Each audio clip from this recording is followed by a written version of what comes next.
Today, we are tearing down the biggest lie in Marvel history: organic web shooters. Most fans think the webs from the Sam Raimi movies were the ultimate power-up. We thought it was a gift? That is a lie. That gift is a death sentence. If a human actually shot high-pressure liquid protein from their wrists, they wouldn't be a hero. They'd be a walking biological pipe bomb. I've studied the darkest Spider-Man archives and real-world anatomy to prove that web swinging is a daily ritual of self-mutilation. I call this the parasitic rewrite. Let's dive in. We start with the web-slinging curse. In the 2004 comic Disassembled, Peter's DNA mutates. He grows literal spider organs inside his forearms, but human arms weren't built to house an alien factory. Think about the physics. To shoot a liquid that instantly turns solid, your body must store it under extreme pressure. Your forearms become pressurized spray cans of liquid flesh. This fluid crushes his nerves against his bones. Every time he hits that iconic thwip pose, he opens a biological valve. The liquid blasts through tiny tubes in his wrist like a hydraulic cutter. It causes massive micro tears. It is literally internal shrapnel. But the tearing isn't even the worst part. It's the heat. Liquid turning to solid at high speed creates intense friction. It burns. Imagine a severe rope burn happening inside your own veins. Hundreds of times a day to save a falling taxi, Peter actively chooses to cook his own flesh from the inside out. Under that suit, his wrists are swollen, pressurized biological bombs. And the worst part, the pain doesn't stop when the web leaves his body. This brings us to the part the movies are too scared to show: the toxic clog. In the Raimi-verse, the webs conveniently dissolve after an hour. That is a fairy tale. Organic webs are real, stubborn biological proteins.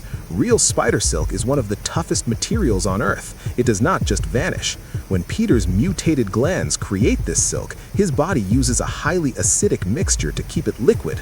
But when the fight ends and the firing valve closes, the firing chamber is never completely empty. There is always a tail of leftover fluid trapped in the exit wound. The second that fluid hits the oxygen, it hardens. It turns into a crusty biological glue that fuses directly to his raw internal flesh. So, how does he clear the jam before his next patrol? He has to melt it out. If you look at real-world chemistry, the only household chemical strong enough to break down spider silk quickly is pure chlorine bleach. Imagine Peter Parker after a massive fight. He isn't celebrating. He's sitting on the edge of his cramped bathtub in Queens. He bites down on a towel so the neighbors don't hear him scream. He takes a cotton swab soaked in laundry bleach and he shoves it directly into his open, bleeding wrists. He has to literally burn the hardened silk out of his own veins. The movies make the hero look clean. The reality is filthy. The battle doesn't end when he beats the villain. It ends with a hero performing toxic home surgery on himself just so he can swim again tomorrow. But while he is scarring his skin, his DNA is hunting for a different kind of fuel. We call this third horror the metabolic cannibalization. Creating miles of high tensile rope is not free. It forces Peter's body to literally eat itself. Let's look at the 2005 comic event, The Other: Evolve or Die. Peter actually dies from the physical trauma of his powers. He gets beaten to a bloody pulp by the interdimensional vampire Morlun. His body violently rebuilds itself inside a spider cocoon under the Brooklyn Bridge just to handle these new mutant traits. But even a reborn Peter Parker cannot break the laws of physics. A human body is not a 3D printer. Making that much web requires a massive intake of calories. We're talking Olympic levels of food and hydration. Think about a 3-hour death match across Manhattan with the Green Goblin. Peter is not stopping for a protein shake. So where does his body get the raw material to keep those webs coming? His hyper-fast metabolism starts cannibalizing his own muscle tissue to harvest the protein. His body is so desperate to keep the web factory running, it drains water straight from his vital organs. When you see Spider-Man looking haggard or battle-worn in the comics, he's not just out of breath, he's starving. His superpower is consuming him from the inside out. He suffers massive blood sugar crashes and severe dehydration while swinging 50 stories in the air. Every web he shoots is a second taken off his own life support. The hero is the fuel. And this huge energy drain reveals the darkest, most terrifying secret of the spider bite. The final, most terrifying reality: Peter Parker is no longer the pilot of his own body. We call this the hostile takeover. His nervous system has been completely hijacked. In events like Spider Island, we see exactly how the spider DNA actively suppresses his human side.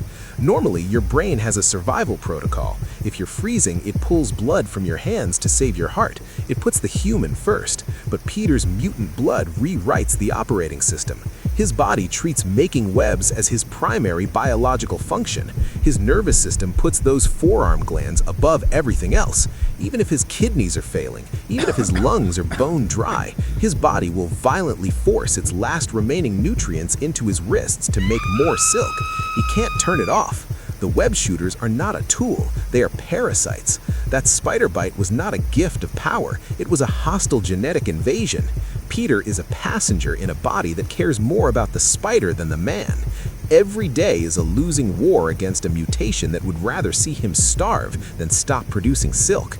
Let's look at the true face of the friendly neighborhood Spider-Man. We stripped away the movie myth and looked at the scars. We saw the internal shrapnel of the web-slinging curse, the nightmare of the toxic clog, the horror of metabolic cannibalization.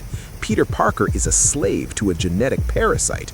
Next time you see Spider-Man swinging through the sky, don't see a kid having fun. See a survivor. See a man fighting a bloody war against his own DNA just to keep us safe.